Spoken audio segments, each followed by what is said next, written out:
पैंतर के आंदोलन में खाया है पुलिस का मार। मैंने पैंतर के आंदोलन में खाया है पुलिस का मार, क्यों नहीं आऊंगा मैं राज्यसभा में चौथी बार। जेव्हा जेव्हा पाहतो मी पिंपळाची फांदी, जेव्हा जेव्हा मी पाहतो पिंपळाची फांदी, तेव्हा मला आठवतात नागपूरचे गिरीश गांधी। आज सुद्धा मी तुम्हाला दिसतो आहे यंग, कारण मला लढायचा आहे गरिबांसाठी जंग। मी कधीच बदलत नाही माझा रंग, मी कधीच बदलत नाही माझा रंग, कारण जय भीमचे आहे माझे अंग। त्यामुळे जय भीम माझं अंग आहे। माझ्या पक्षाने स्वतंत्र विदर्भाच्या मागणीला अनेक पाठिंबा दिलेला आहे। स्वतंत्र विदर्भ व्हावा यासाठी आंदोलन मी केलेलं आहे। त्यामुळे भविष्यामध्ये स्वतंत्र विदर्भ व्हावा आणि जे इथले 11 जिल्हे आहेत, 11 जिल्ह्यातील दुसरे जे छत्तीसगड आहे, झारखंड आहे, ते स्टेट छोटे स्टेट आहे। तर अशा पद्धतीनं जर विदर्भ स्वतंत्र होत असेल तर त्याचा मला आनंद आहे। जरूर मी सरकारमध्ये आहे, त्या सरकारमध्ये मी असताना नक्की मी त्याचा प्रयत्न करेन। तसंही बाबासाहेबांचं एकंदरीत व्यक्तिमत्व हे विद्वत्तेने परिपूर्ण असं व्यक्तिमत्व राहिलेलं आहे। पण त्यांच्या विचाराचा ध्यास घेऊन जे काही उपेक्षित तरुण असतील, जे काही समाजामधले प्रश्न त्याही वेळेस कायम राहिलेले होते, आजही कायम आहेत मोठ्या प्रमाणावर, त्यांना वाचा फोडण्याचं अतिशय मोठं काम नामदेव ढसाळ असतील, राजा ढोले असतील, ज.व्ही. पवार असतील आणि त्यांच्या खांद्याला खांदा लावून जे कोणी लढत होते त्यात रामदास आठवले होते। समाजाला वेदना असतात आणि समाजाच्या वेदना जे समजून घेतात त्या वेदनेचं नाव समाजकारण आहे। वेदनांचा संदर्भ, वेदनांचा औचित्य, वेदनांचा आकलन, वेदनांचा अनुमान, वेदनांचा अनुभूती, वेदनांची अनुभूती आणि वेदनांचा अनुभव या जेव्हा कारणीभूत होऊन चैतन्याकडे माणसाला नेण्याचा प्रयत्न करतात त्याचं नाव हंटर कमिशनमध्ये सांगतात दॅट इज व्हॉट समाजकारण इज। आणि या वेदनेचा ज्याच्या माध्यमातून निराकरण होतो त्याचं नाव राजकारण आहे आणि म्हणून ते एकमेकाला पूरक आहेत आणि ते एकमेकाची नाळ ओळखून आहे आणि ते जुडलेले आहे। आणि मला तो दिवस आठवतो जेव्हा 1999ला अटल बिहारी वाजपेयी जेव्हा एक मताची त्यांना गरज होती आपलं सरकार बनवण्यासाठी, त्यावेळेस आठवले साहेब, प्रकाश आंबेडकर, गवई, कवाडे 4 खासदार होते। आणि आठवले साहेबांना जेव्हा अटल बिहारी वाजपेयीकडून जेव्हा निरोप आला की तुम्ही आमच्या मंत्रिमंडळामध्ये या आणि मला मतदान करा, ऑफर होती 4ही लोकांना मंत्रिपदाची, परंतु आठवले साहेबांनी त्या काळामध्ये आपण जर काँग्रेस सोबत असू तर आपण आपल्या तत्वाशी कॉम्प्रोमाइज करायचं नाही आणि त्यावेळेस मंत्रिपद आठवले साहेबांनी स्वीकारलं नाही। ते सरकार पडलं आणि नंतर ते सरकार काही दिवसानंतर बरखास्त झालं, परंतु सत्तेसाठी मात्र तत्वाशी कॉम्प्रोमाइज आठवले साहेबांनी केलं नाही। तुम्ही आम्ही लक्षात ठेवलं पाहिजे।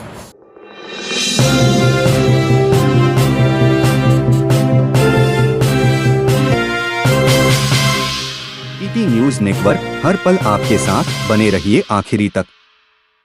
नमस्कार मित्रांनो, आपण पाहत आहात ईटी न्यूज नेटवर्क। मी आहे आपला अँकर संतोष सिंग। नागपूरमध्ये राजकीय व सामाजिक वर्तुळात आज एक भव्य आणि ऐतिहासिक क्षण साजरा झाला। हजारोंच्या उपस्थितीत झालेल्या या नागरी सत्काराने संपूर्ण वातावरण भारावून गेले। रिपब्लिकन पार्टी ऑफ इंडियाचे राष्ट्रीय अध्यक्ष आणि केंद्रीय मंत्री रामदास आठवले यांची तिसऱ्यांदा राज्यसभेवर निवड झाल्याबद्दल नागपूरमध्ये भव्य नागरी सत्कार आयोजित करण्यात आला। हा भव्य सत्कार सोहळा वसंतराव नाईक स्मृती सभागृह धरमपेठ येथे मोठ्या उत्साहात पार पडला। या कार्यक्रमाला हजारोंच्या संख्येने कार्यकर्ते, समर्थक आणि चाहत्यांनी उपस्थिती लावून कार्यक्रमाची शोभा वाढविली।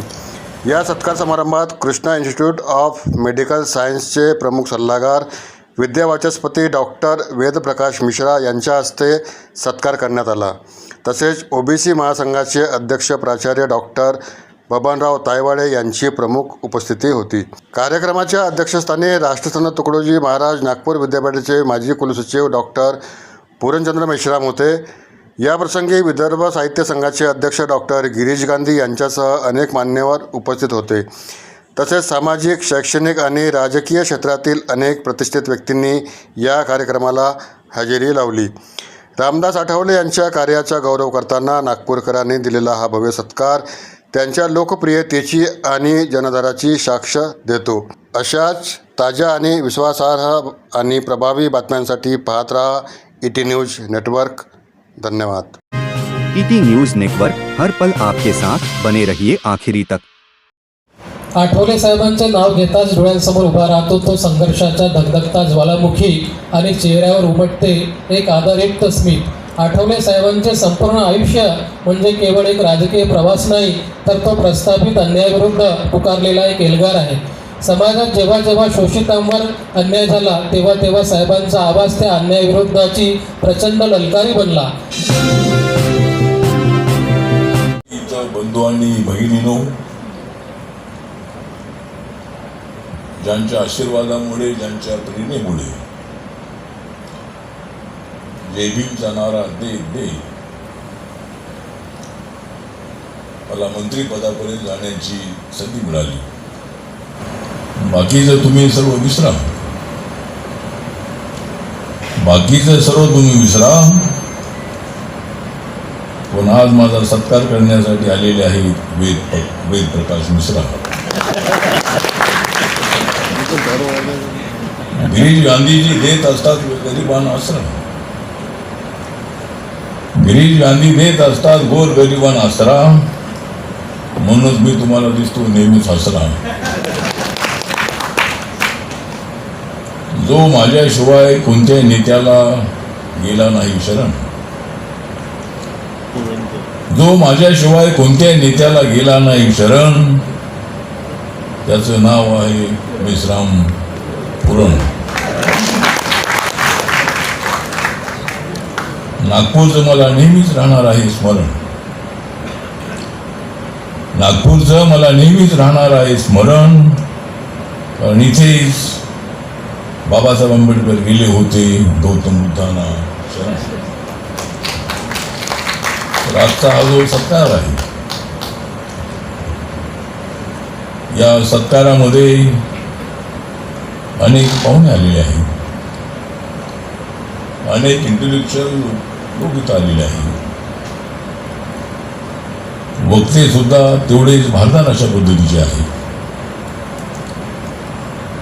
आमच्या डॉक्टर वेद प्रकाश मिश्रा जी ने बहुत अच्छा यहाँ अपनी भूमिका रखी है. राजकारण और समाजकारण एक नानी की दो बाजू है. लोकतंत्र को मजबूत करना है तो समाजकारण के साथ साथ राजकारण की आवश्यकता है. चुनाव लड़ना भी बहुत बड़ा जरूरी है. लोकतंत्र अगर अपने को मजबूत रखना है तो डॉक्टर बाबा साहब अम्बेडकर जी ने ही संविधान में 5 साल के बाद चुनाव होगा और संविधान में 1 man 1 vote 1 value, एका माणसाच्या मताला एकच किंमत असते. आणि आपल्याला माहित आहे की अटल बिहारी वाजपेयी यांचं सरकार एका मताने आलं होतं. पुरण मिश्राने आठवण करून दिली की काँग्रेस पक्षाच्या अलायन्समध्ये आमचे 4 खासदार निवडून आले होते. 98 मध्ये 1998 मध्ये काँग्रेस पक्षासोबत RPIचा अलायन्स झाला होता. आणि माननीय बाळासाहेब आंबेडकरांनी सुद्धा काँग्रेस सोबत जाण्यासाठी संमती दिली होती. आणि रिपब्लिकन पक्षात ऐक्य झाल्यानंतर 4 जागेवर आम्ही जनरल सीटवर आम्ही निवडून आलो होतो. 98 मध्ये आम्ही 4 जण निवडून आलो. 99 मध्ये माननीय प्रकाश आंबेडकर आणि मी निवडून आलो. आणि 2004 ते 9 पर्यंत मी एकटा निवडून आलो. तर लोकसभेचा अनुभव मला आहे, राज्यसभेचा मला अनुभव आहे. मंत्रिपदाचा आहे मला अनुभव आहे. कारण मी ट्रान्सपोर्ट खात्याचा मंत्री असताना मी रिक्षानं आणि त्याच्यावर परमिट दिलं होतं. मला दारूला परमिट द्या म्हणालाच तर मी काही दिलं नसतं. ठीक आहे, दारूचा विषय काय नाही आहे. कारण काय लोकांना औषधासाठी दारू पिणं अत्यंत आवश्यक असते, थोडी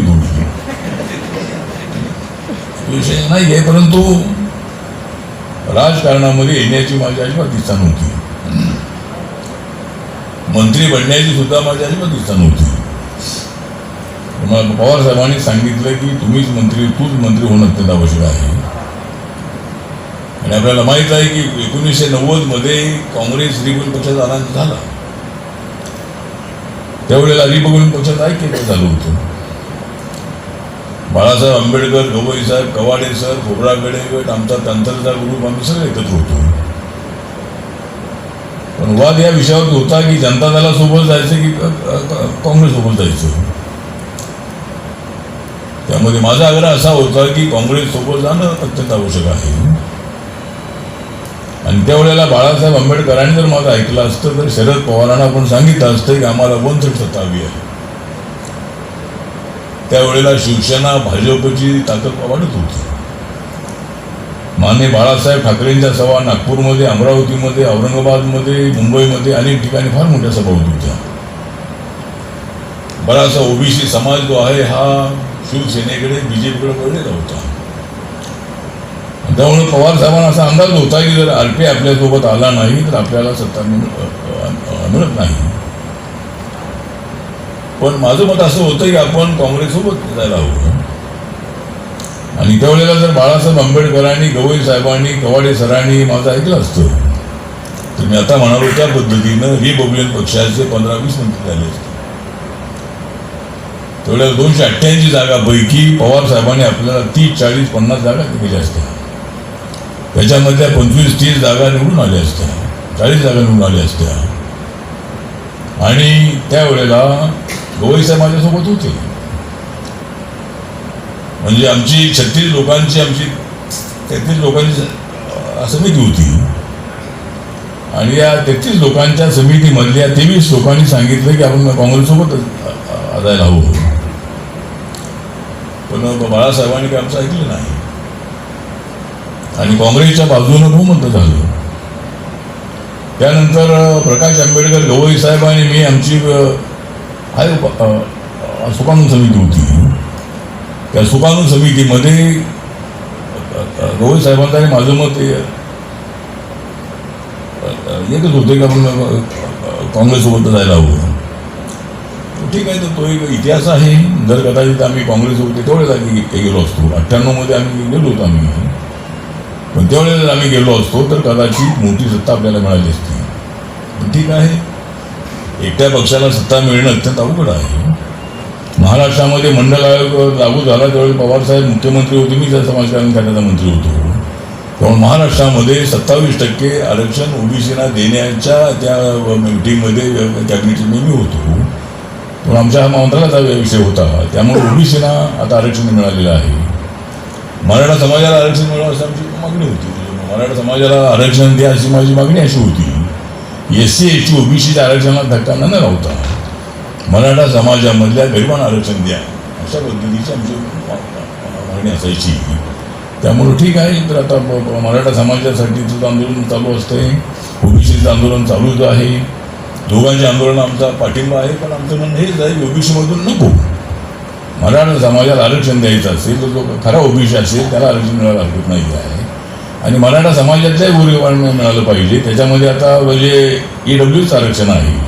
नरेंद्र मोदी सरकारने निर्णय घेतलेला आहे की जे लोक SC, ST, ओबीसीमध्ये येत नाही, मग हिंदू असतील, मुस्लिम असतील, ख्रिश्चन असतील, जैन असतील किंवा कोणी असतील, जे लोक या आरक्षणाच्या यादीमध्ये येत नाही अशा लोकांना त्या आरक्षणाचा फायदा होतो. त्यामुळे मुस्लिम समाजाला धर्माच्या आधारावर आरक्षण देणं शक्य आहे. कारण धर्माच्या आधारावर आरक्षण देण्याची तरतूद आपल्या संविधानामध्ये नाही.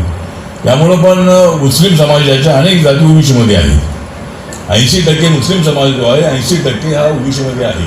आणि त्यांना सुद्धा ओबीसी म्हणून त्यांना त्या ठिकाणी सवलती मिळतात. त्यामुळं कुणी कुठल्या धर्माच्या विरोध आपण काही कुणी आहोत असं अजिबात नाही आहे. एवढं सांगतो की आज माझा भरून आलेला आहे ऊर, आज माझा भरून आलेला आहे ऊर, कारण माझ्या सत्काराचं स्थळ आहे नागपूर. अखंड भारत मजबूत करण्याचाच आहे माझा सूर, अखंड भारत मजबूत करण्याचाच आहे माझा सूर. मला आणायचा आहे गावागावामध्ये समतेचा पूर, त्यामुळं मी आलेलो आहे नागपूर. आणि नागपूर मी आलेलो आहे. मैं जिंदगी में नहीं मानता हूँ हार, मैं जिंदगी में नहीं मानता हूँ हार, इसलिए मैं राज्यसभा में आया हूँ तीसरी बार. मैंने पैंथर के आंदोलन में खाया है पुलिस का मार, मैंने पैंथर के आंदोलन में खाया है पुलिस का मार, क्यों नहीं आऊँगा मैं राज्यसभा में चौथी बार. जेव्हा जेव्हा पाहतो मी पिंपळाची फांदी, जेव्हा जेव्हा मी पाहतो पिंपळाची फांदी, तेव्हा मला आठवतात नागपूरचे गिरीश गांधी. या देशामध्ये दिसत आहे नरेंद्र मोदींची आंधी, या देशामध्ये दिसत आहे नरेंद्र मोदींची आंधी. मग मला का मिळणार नाही राज्यसभेमध्ये तिसऱ्यांदा संधी. आमचे तायवाडी म्हणत होते की मी यंग दिसतो, आजही मी आहे यंग, आज सुद्धा मी तुम्हाला दिसतो आहे यंग, कारण मला लढायचं आहे गरिबांसाठी जंग. मी कधीच बदलत नाही माझा रंग, मी कधीच बदलत नाही माझा रंग, कारण जय भीमचे आहे माझे अंग. त्यामुळे जय भीम माझं अंग आहे. आणि जय भीम, जय भारत, जय महाराष्ट्र, जय विदर्भ, अशा पद्धतीची आमची नक्कीच भूमिका आहे. आणि माझ्या पक्षाने स्वतंत्र विदर्भाच्या मागणीला अनेक वेळा पाठिंबा दिलेला आहे. स्वतंत्र विदर्भ व्हावा यासाठी आंदोलन आम्ही केलेलं आहे. त्यामुळे भविष्यामध्ये स्वतंत्र विदर्भ व्हावा. आणि जे इथले 11 जिल्हे आहेत, 11 जिल्ह्यातील दुसरे जे छत्तीसगड आहे, झारखंड आहे, ते स्टेट छोटे स्टेट आहे. तर अशा पद्धतीनं जर विदर्भ स्वतंत्र होत असेल तर त्याचा मला आनंद आहे. जरूर मी सरकारमध्ये आहे, त्या सरकारमध्ये मी असताना नक्की मी त्याचा प्रयत्न करेन. आणि स्वतंत्र विदर्भ जे राज्य आहे, विदर्भ झालं तर महाराष्ट्राची 2 राज्य होती आणि 2 मुख्यमंत्री होती. त्यामुळे जर 2 मुख्यमंत्री जे झाले तर दलित समाजाच्या एखाद्या माणसाला संधी मिळेल अशा पद्धतीने मला अपेक्षा आहे. पण ठीक आहे, कारण आमचा मुख्यमंत्री म्हणून अवघड यासाठी आहे की आमचाही सुद्धा आमदार निवडून येत नाही आहे. कारण आमदार निवडून आणायचे असतील तर त्यासाठी आपल्याला त्याची बांधणी करणं अत्यंत आवश्यक आहे. आणि म्हणून आज इथे आपण सर्वांनी हा सत्कार ठेवलेला आहे. त्याबद्दल मी गिरीश गांधी आणि आता समितीचं या ठिकाणी आभार करतो. खरं म्हणजे हा कार्यक्रम अनेक वर्षांपासून माझ्या मनात घोळत होता. कारण काही व्यक्तिमत्व समाजामध्ये असे असतात, राजकारणामध्ये असे असतात की ज्यांच्या कार्याबद्दल एका विशिष्ट चाकोरीतूनच फक्त माहिती झालेली असते. परंतु रामदास आठवलेंचा एकंदरीत जर सर्व जीवन प्रवास पाहिला, सांगली जिल्ह्यातील एका लहानशा गावामधून आलेला हा मुलगा सिद्धार्थ महाविद्यालयामध्ये शिक्षण घेतो आणि बाबासाहेबांच्या विचारांनी मंत्रमुग्ध होऊन केवळ विचारांपुरता मर्यादित न राहता, पुस्तकी ज्ञानापुरता मर्यादित न राहता, बाबासाहेबांचं जे अपूर्ण कार्य राहिलेलं होतं त्या उपेक्षित माणसाचं अंतरंग अधिक समजून घेता यावं म्हणून जो आयुष्यभर आपला मार्ग, कणखर असा मार्ग स्वीकारतो. आणि दलित पॅन्थर ही जी एक चळवळ उभी झाली या महाराष्ट्रामध्ये, ज्या चळवळीने संपूर्ण जगाचं लक्ष त्या काळामध्ये आकर्षित केलेलं होतं. ही चळवळ एक वैचारिक व्यासपीठ होता.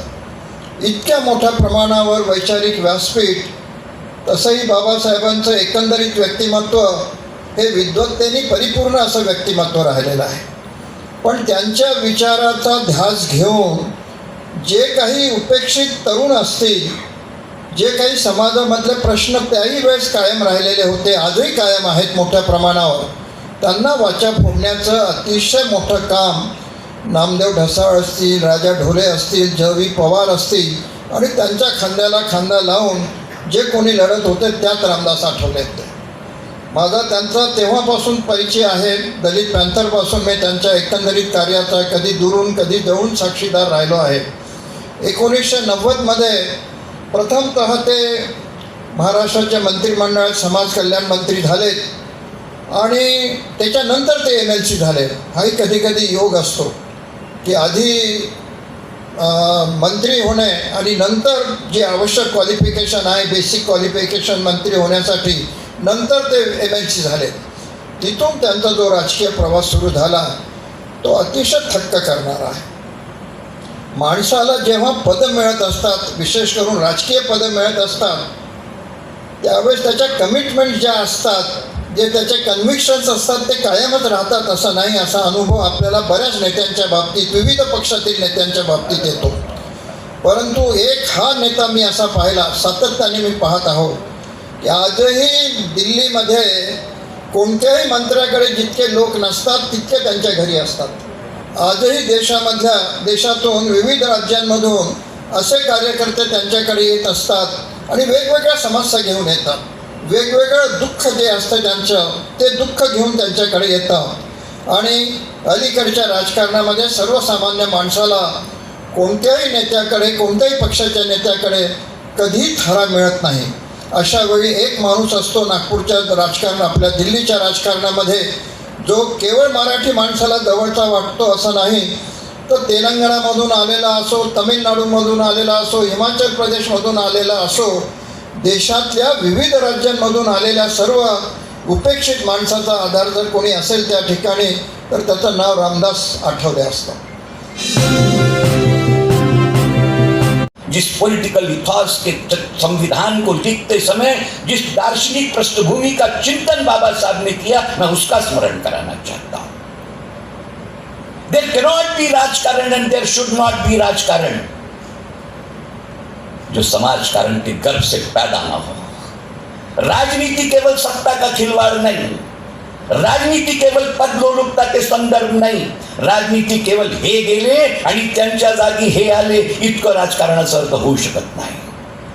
अत्यंत क्षुल्लक अर्थ आहे त्याचा. मग शेवटी राजकारण कुठून निर्माण व्हावं? राजकारण खुर्चीतून निर्माण होत नाही, राजकारण खुर्ची करता निर्माण होत नाही, राजकारण खुर्चीपर्यंत मर्यादित राहत नाही आणि जर राहिला तर तो राजकारण नाही. राजकारण ज्या आईच्या पोटी जन्मायला पाहिजे आणि ज्याच्या पोटातून त्याचं निर्माण व्हायला पाहिजे त्याचंच नाव समाजकारण आहे. आठवले समाजकारण जगले आणि जगतात, हा त्यांचा वैशिष्ट्य आहे.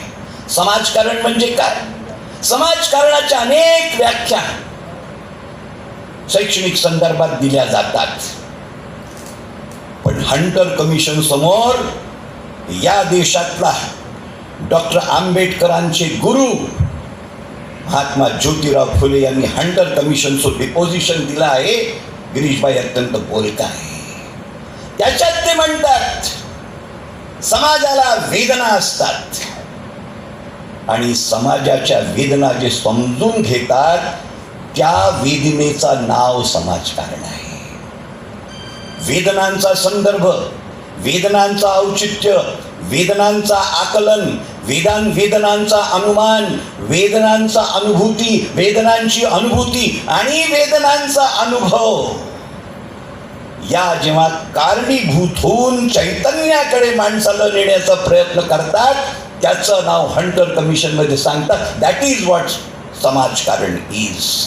आणि या वेदनेचा ज्याच्या माध्यमातून निराकरण होतो त्याचं नाव राजकारण आहे. आणि म्हणून ते एकमेकाला पूरक आहेत आणि ते एकमेकाची नाळ ओळखून आहे आणि ते जुडलेले आहे. They are inseparable. इस देश का दुर्भाग्य है राजकारण समाजकारण से अलहदा है और समाजकारण राजकारण का केवल मुख दर्शक है. गिरीश भाई, this is the era of introduction. आपण हे लक्षात ठेवलं पाहिजे की एका सांगलीतल्या खेडेगावामध्ये शेतमजुरी करणाऱ्या कुटुंबाच्या घरामध्ये जन्म झालेला एक मुलगा 10वीचं शिक्षण पूर्ण करून डॉक्टर बाबासाहेब आंबेडकरांनी स्थापन केलेल्या सिद्धार्थ महाविद्यालयामध्ये शिकायला येतो मुंबईला,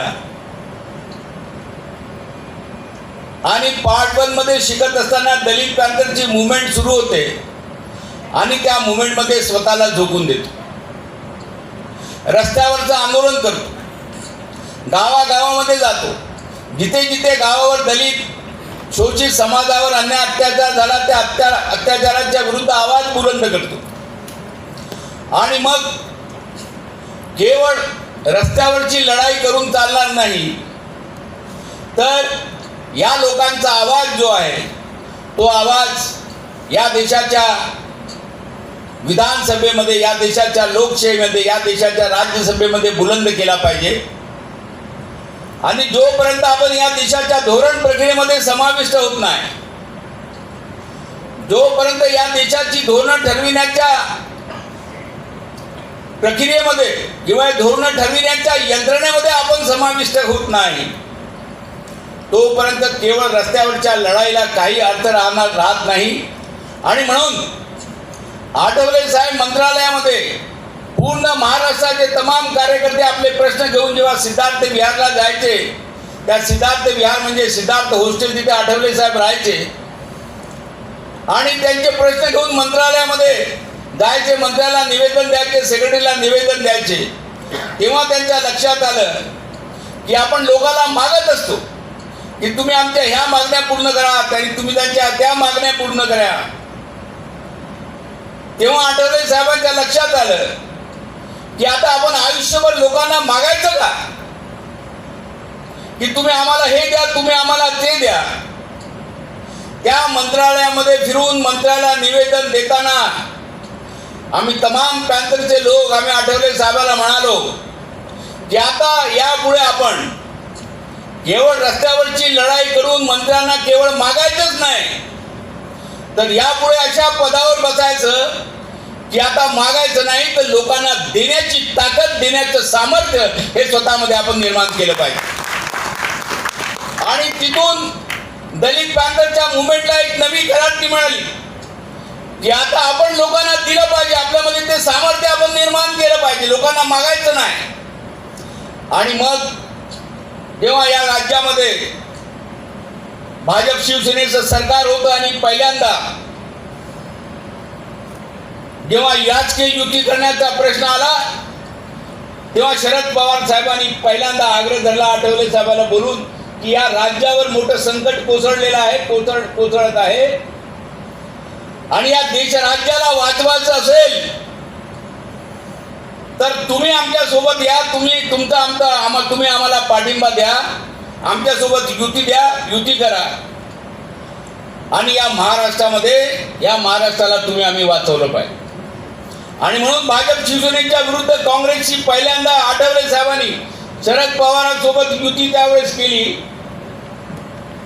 आणि या महाराष्ट्रामध्ये पुन्हा काँग्रेसचं सरकार या महाराष्ट्रामध्ये आलं आणि त्याचं सगळ्यात मोठं जर क्रेडिट कोणाला जात असेल तर ते आठवले साहेबांना जातं, हे आपण या ठिकाणी लक्षात ठेवलं पाहिजे. आणि म्हणून त्यावेळेस पहिल्यांदा आठवले साहेब हे सामाजिक न्याय मंत्री झाले या महाराष्ट्र राज्यामध्ये. आठवले साहेबांनी अनेक विक्रम मोडले. हा पहिला एक विक्रम होता की रिपब्लिकन पार्टी ऑफ इंडियाच्या इतिहासामध्ये 1950 पासून तर जेव्हा जेव्हा काँग्रेसचं सरकार होतं या तमाम काळामध्ये आम्ही रिपब्लिकन पक्षाचे लोक सत्तेमध्ये होते, परंतु कोणाला कॅबिनेट मंत्री बनण्याचा सन्मान मिळालेला नाही. हा एक पहिली वेळ होती की काँग्रेसची युती केली आणि आम्ही म्हटलं की या राज्याच्या धोरण ठरविण्याच्या प्रक्रियेमध्ये आम्हाला सहभाग पाहिजे.